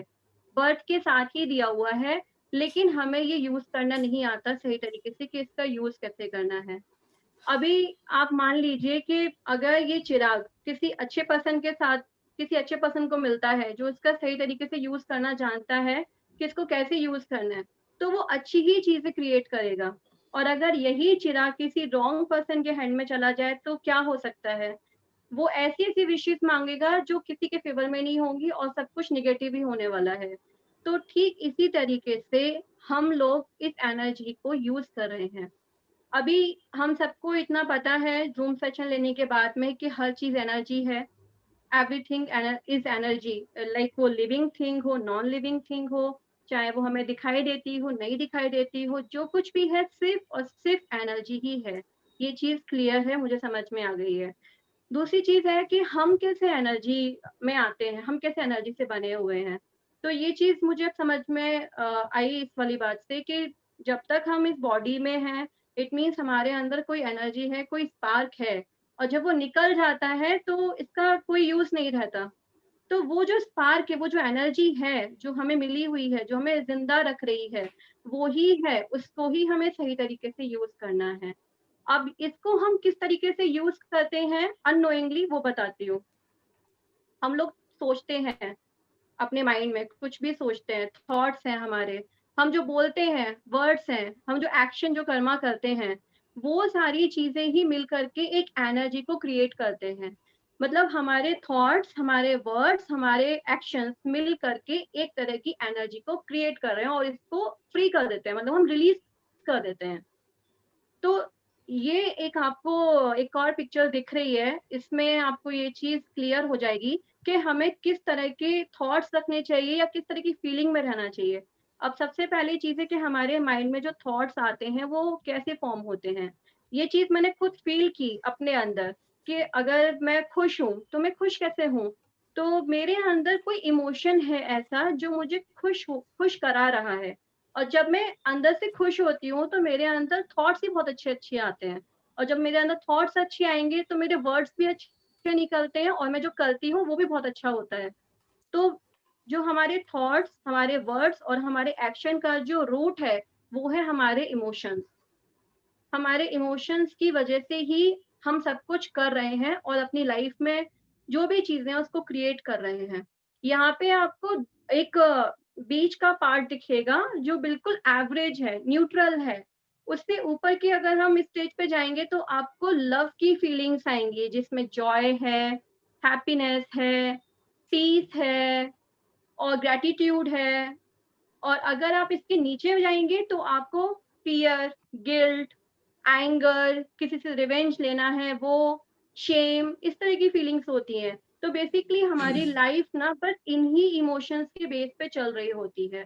हम बहुत अच्छा फ़ील करते हैं, हमारी जब वाइब्रेशंस हाई रहती है, तो हम अच्छा ही सोचते हैं, अच्छा ही बोलते हैं और अच्छा ही करते हैं। उससे हम एक तरीके एनर्जी क्रिएट कर रहे हैं। और जितना हम निगेटिव साइड में सोचते हैं, जब हमारी एनर्जी डाउन चली जाती है, तो हम उसी तरह की एनर्जी को क्रिएट करते हैं। और इतना ही नहीं है कि आप सिर्फ अपने अंदर ही क्रिएट कर रहे हो, आप उसको बाकी और लोगों के साथ भी बांटते हो। अगर आप खुश हो तो आप अपनी इस फीलिंग को और सबके साथ शेयर करोगे, तो उन लोगों को भी खुशी होगी। सपोज अगर कोई पर्सन सैड है और आप उसको अपनी हैप्पीनेस या अपना जॉय, आप खुद खुश हो, पीस में हो, आप उसको वो शेयर करते हो, तो एक तरीके से आप उसकी हेल्प कर रहे हो उसके नेगेटिव इमोशन से उसको बाहर लाने में। तो ये आपका प्लस हो गया।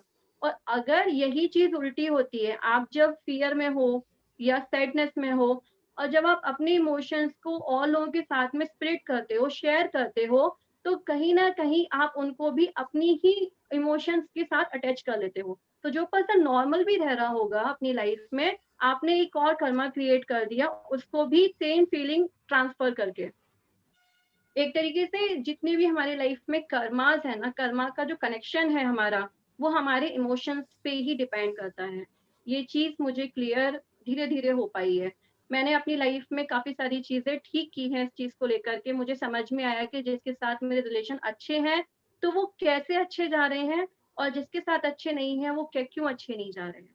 कई बार होता है कि मैं बहुत खुश होती हूँ, लेकिन मैं किसी की कोई सैड उसका कोई इंसिडेंट सुन लेती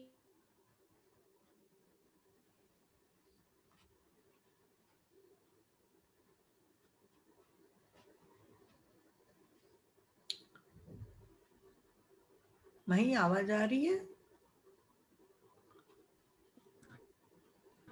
नहीं, बंद हो उसका, बंद हो गया ना? शायद उसका नेट इशू है।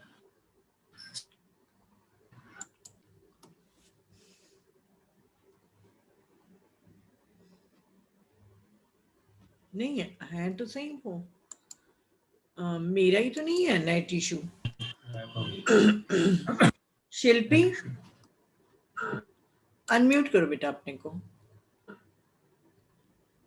हाँ, यस मैम। हाँ, मैम नेटवर्क इश्यू था मैम, अब ओके है मैम? हाँ, अभी ठीक है, बिल्कुल ठीक है। Yes. ओके। तो अभी जो पिक आपने देखी थी लव की और फियर की, उस जैसे जैसे आप लव की फीलिंग में रहते हो, ऊपर के जितनी भी एनर्जीज में आप रहते हो, आपकी जो एनर्जी है वो हाई होती है, और उस हाई एनर्जी में आप चीजों को मैनिफेस्ट कर पाते हो अपनी लाइफ में। अच्छी चीज को मैनिफेस्ट कर पाते हो। जैसा कि आप मैनिफेस्ट कर रहे होते हो, लेकिन आप निगेटिव चीजों को अपने सराउंडिंग मैनिफेस्ट कर रहे होते हो। मैम नेक्स्ट पिक उसके हाँ, बाद वो एनर्जी बेटा बॉल। अगर नेटवर्क का प्रॉब्लम चल रहा है ना, तो आप अपना वीडियो बंद कर दो। Okay ma'am, okay, thank you. अरे ये थोड़ी है, एक मिनट एक मिनट मिनट। वो जो तुमने वीडियो भेजा था ना, वो इस पीपीटीज में नहीं डाउनलोड हो पाया। Okay ma'am, no problem ma'am, मैं ऐसे ही बोलती हूँ। मैं आपको यहाँ एक चीज बताना चाह रही हूँ कि हम जो कुछ भी करते हैं उससे हम एक एनर्जी का बॉल क्रिएट कर रहे हैं। हमारी अपनी लाइफ रहती है पर्सनल, जैसे कि सब बोलते हैं कि सोल की इंडिविजुअल जर्नी रहती है। तो हम अपनी जर्नी में किस तरह की एनर्जीज का स्टॉक ज्यादा कर रहे हैं वो हमारे ऊपर डिपेंड करता है। अगर आप लव, पीस, ग्रेटिट्यूड, इस तरह की एनर्जी के बॉल्स ज्यादा अपने बैंक अकाउंट में इकट्ठे करते जा रहे हैं, तो आपको जाहिर सी बात है वही चीजें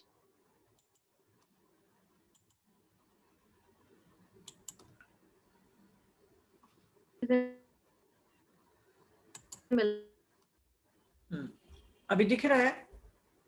मिलने वाली वो स्टॉक करते जा रहे हो। आप इसको इमेजिन कर सकते हो कि आप जितनी कलर्स की ये फीलिंग्स टू इमोशंस दिख रहे हैं, आप उतने ही कलर्स के बॉल डिजाइन कर सकते हो।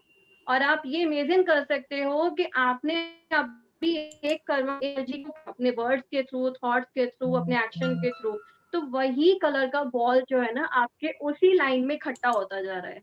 तो ये क्यों हो रहा है? सिर्फ एनर्जीज की वजह से, और हम इसका यूज सही तरीके से नहीं जानते हैं। इसलिए अगर आप अच्छे एनर्जी में रहोगे, हाई एनर्जी में रहोगे, तो आपसे चांसेस हैं कि आप अच्छी ही चीज़ों को इकट्ठा करोगे, आप नेगेटिव एनर्जी को स्टॉक नहीं करोगे। जिस तरह हम बैंक में पैसे डिपॉज़िट करते हैं कि हमारी हेल्प करेंगे, ठीक उसी तरीके से हम लोग बैंक अकाउंट में, जिसको माकाशी रिकॉर्ड कहते हैं।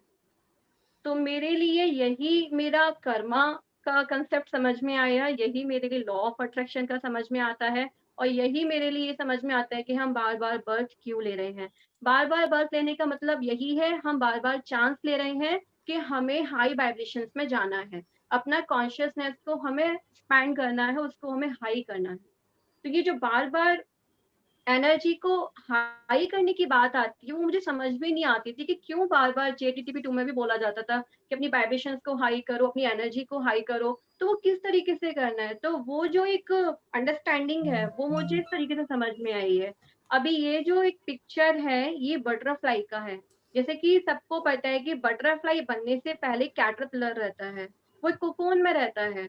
तो जब तक वो उससे बाहर नहीं निकलेगा, उसको अपनी पॉसिबिलिटीज़ के बारे में पता ही नहीं चलेगा कि उसके अंदर कितनी अद्भुत शक्तियाँ हैं। ठीक इसी तरीके से हम लोग जब तक अवेयरनेस में नहीं आते हैं, नॉलेज नहीं लेते हैं और इस तरह के ज़ूम सेशंस में आकर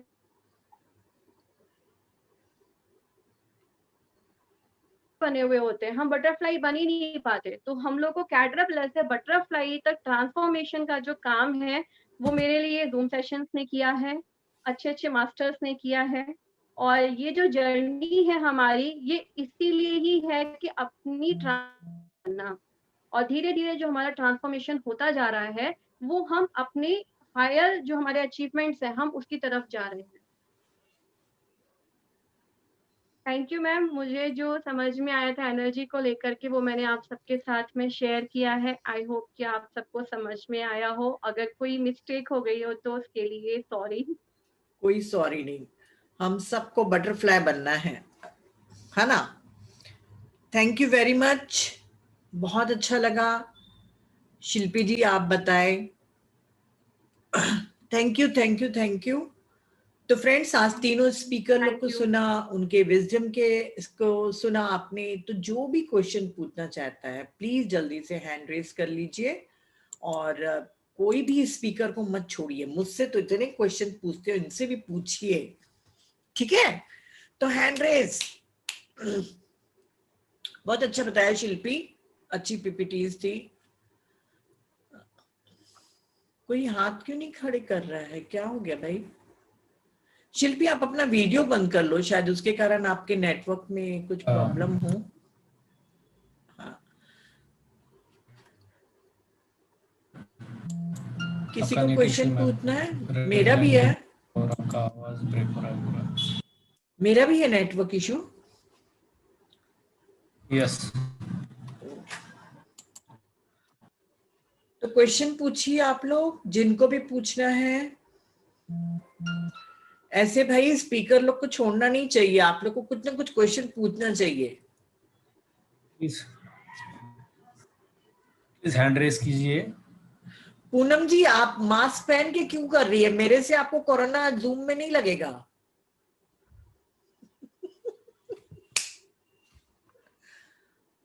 हाँ पूनम जी,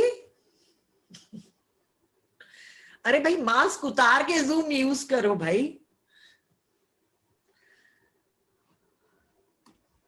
चलिए, बंद है गाड़ी में, इसीलिए मास्क पहने हुए हैं। अच्छा गाड़ी में तो फिर ठीक है। मैं गाड़ी में हूँ मैम, इसीलिए मास्क पहनी हूँ। ड्राइवर है ना साथ में। अच्छा ओके ओके फिर ठीक है। मेरे को लगा आप तो वॉक कर रही हैं अपने छत वगैरह वो पे और पूनम मैम को करता तो एनीवन नहीं पूनम नहीं मैम को नहीं नहीं, करताल मैं की याद गाड़ी आ में गई। मैं गाड़ी में हूँ। मैं गाड़ी में हूँ। पूनम मैम करताल को को तो हम भूले ही नहीं, करताल को तो हम भूले ही नहीं। करताल की अभी याद आ तक गई। करताल की एनर्जी में डूबे हुए अभी तक हम। मन करता है वहीं चली जाऊँ। वेरी गुड खाना वेरी खाने के लिए गुड। जाते थे ना, तो बाहर नहीं नहीं सिक्योरिटी नहीं, बोलता था पिरामिड में ये ध्यान लगाओ। करने, पिरामिड में ध्यान करने जाने का मन कर रहा है और सर के संग स्टेज में डांस करने का मन कर रहा है। जी जी। तो फ्रेंड्स किसी को चलो, कोई क्वेश्चन अभी थोड़ा पूछना मार्केट है? निकली थी मैम, इसलिए। क्वेश्चन है तो प्लीज पूछिए।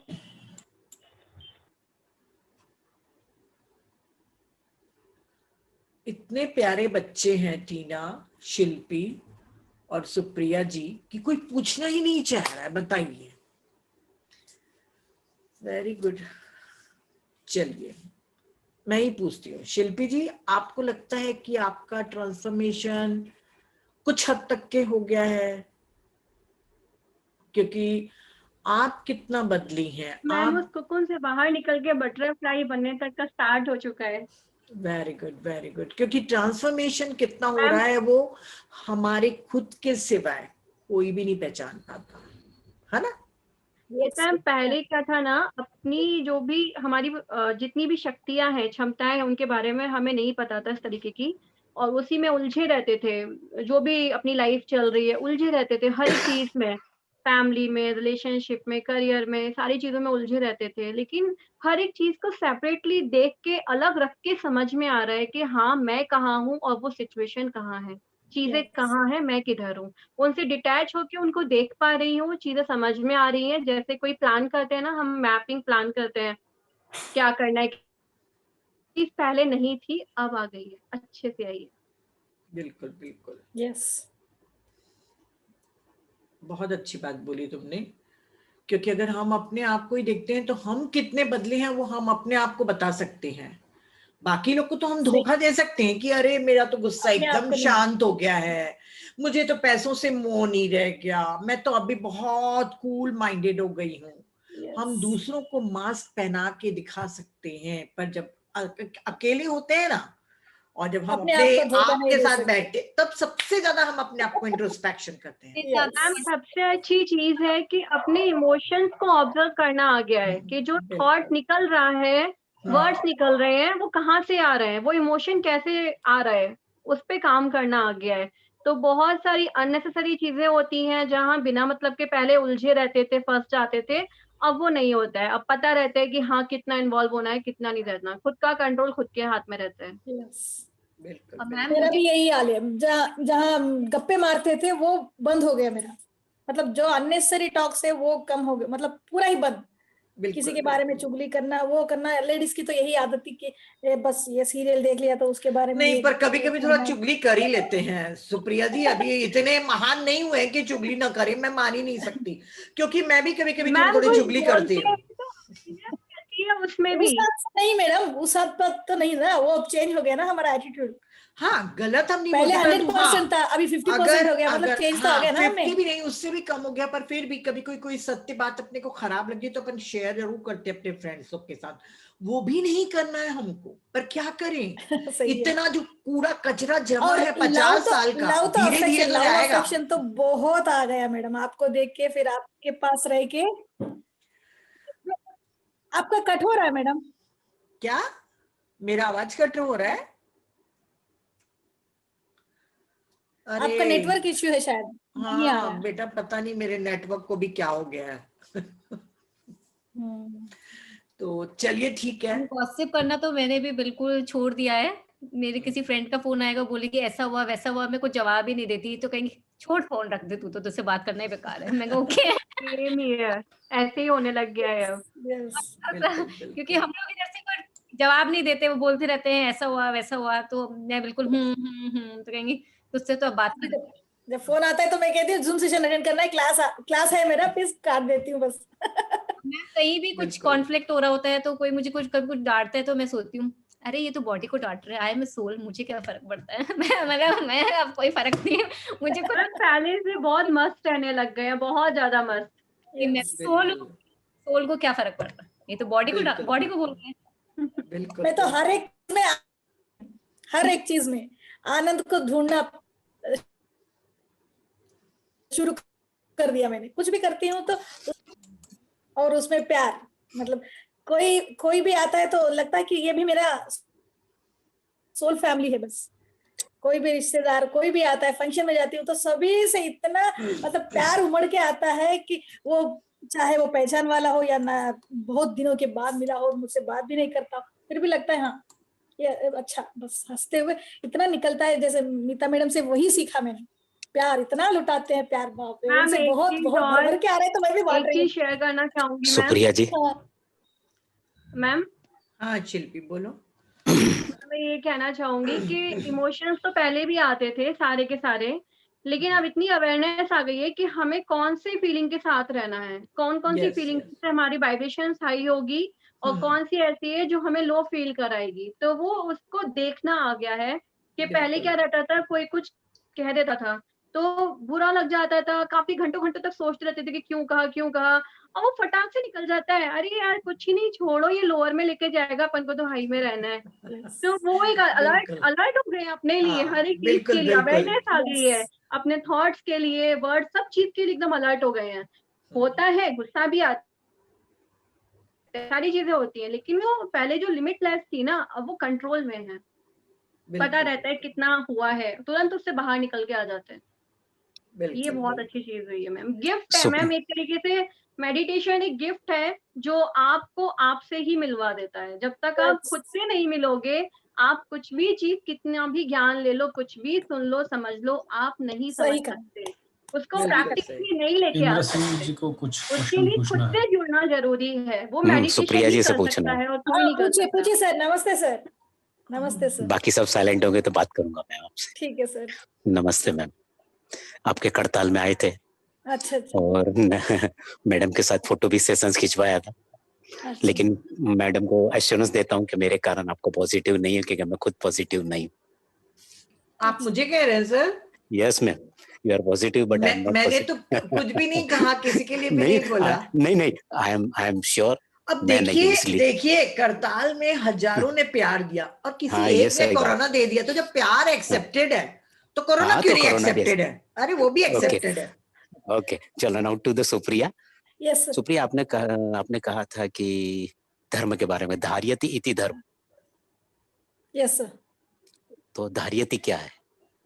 जो हम क्या धारण कर क्या धारण जो हमें करना है? करना है, हाँ, मैं वही क्लियर करना चाहता हूँ। जो अभी हमें एक करना है। हाँ, अभी एक सेशन हुआ था हमारे पीएमसी गुजरात में, तबला तानसेन के साथ में, काफी अच्छा, लंबा सेशन चला, 2.5-3 घंटा हो गया उनके साथ। ओके। इसी आप देख लीजिए वो लिंक जाकर, पीएमसी गुजरात में बहुत बढ़िया से उन्होंने तबला तानसेन में अपने जो तबला वादक है पत्री जी सर के साथ में रहते हैं, उन्होंने इसी सब्जेक्ट पे सेशंस लिया था पूरा। मेरा भी उनसे एक यही क्वेश्चन था और मेरा एक रिक्वेस्ट भी था कि धार्यति इति धर्म का मतलब है अभी इस वक्त मेरी क्या जवाबदारी है, उससे अंजाम देना ही मेरा धर्म है, यस, यस और सर। कुछ नहीं है मैडम, यस सर। और कुछ नहीं है। वही तो कह रही थी ना सर मैं, हाँ, स्वधर्म, फिर संघ धर्म, उसके बाद आत्मा का धर्म, स्पिरिचुअलिटी का हाँ, धर्म आता है। अभी जो मेरे फर्ज में है, जैसे अभी आप हम सेशंस में हैं, तो मुझे क्या लेना है आपसे, या मुझे किसी को क्या देना है, यही मेरा धर्म है। यस, रिलीजियस नहीं है, रिलीजियस को मत यस। जोड़िए। मैं वही तो कह ना, पहले तो वही से शुरू किया था सर, आपने पहला सेंटेंस मैंने नहीं देखा, सुना होगा। नहीं, धर्म का बराबर मतलब सुना, हिंदुइज्म लेकिन नहीं है, मुस्लिम नहीं है, सिखिज्म नहीं नहीं है, है, नहीं है, क्रिश्चियनिटी, कोई नहीं। सबसे ऊंचा है धर्म रिस्पॉन्सिबिलिटी, मतलब। यस, क्योंकि क्रिश्चियनिटी स्पॉन्टेनियस बिफोर क्रिस्ट भी रिस्पॉन्सिबिलिटी। इंसान है, बिफोर क्रिस्ट भी इंसान है, तभी भी धर्म था। बिफोर मुस्लिमिज्म से पहले भी धर्म था, और बिफोर गुरु नानक जी तो 1514 में ही आए थे, तो तब सिखिज्म आया। तब से पहले भी इंसान थे, तब भी धर्म था। मतलब ये इंसान से परे है धर्म, और धर्म मजहब से मीन्स भी ऊंचा है रिस्पॉन्सिबिलिटी धर्म। Link madam. नहीं करना है उसको नहीं, मजहब से लिंक नहीं करना है। नहीं, मानवता नहीं, ही सबसे बड़ा धर्म है, मानव सेवा ही माधव सेवा है। वैसे ही जैसे हम जैसे इंसान को, दूसरे इंसान को जब हम सेवा करते संतुष्टि मिलता है, वो हम पा सकते हैं ना, वो स्पिरिचुअलिटी की तरफ भी ले यस जाता है हमें। वही है बस धर्म, मतलब यस, दूसरों को सहाय करना, बस धर्म है। आप चाहे कपड़े देके, अन्नदान करके, कपड़े देके, पैसा देके, कुछ भी देके कर सकते हो सहाय। जो जरूरतमंद को सेवा, जो जरूरत है उसमें आप उनको हेल्प करो, वही धर्म है बस। यस, सेवा, सेवा, तो वही तो कह रही थी यस मैं, मैम। सेवा और धर्म को जोड़ के ही देखना है हमें। मतलब एक दूसरे को डिवाइड करके नहीं देख सकते हम। धर्म को और सेवा को एक साथ बांध के ही हमें चलना चाहिए। मेरे हिंदी थोड़ी थैंक यू। गड़बड़ हो जाती है। नहीं मैडम, बराबर है, बहुत अच्छा, इतना काफी है। इतना तो हमें आपका तेलुगु भी नहीं आता एक शब्द भी। हम करताल में तो हमको पानी मांगने के लिए भी हिंदी में बोलना पड़ता था, हमको बोलना पड़ता था वहाँ वैसे मैं हमारे तेलुगु वाली खाने। हूँ सर, तेलुगु वाली नहीं, हूँ मैं मैं। सुन, हाँ ओके, वो तो हमको तेलुगु भी नहीं आता, तमिल भी नहीं आता, छोड़ो। हमको खाना भी बोलने का पड़ता है, I am north Indian, I want roti only, हमको चावल नहीं जचता है। अच्छा, चावल जचता है लेकिन कम जचता है, रोटी होना चाहिए, ओनली चावल नहीं चलेगा। यस। तो लास्ट में प्रॉब्लम कब आया था, 2 दिन का हमारा टूर था, वो कुछ अपना सदानंद गुरुजी की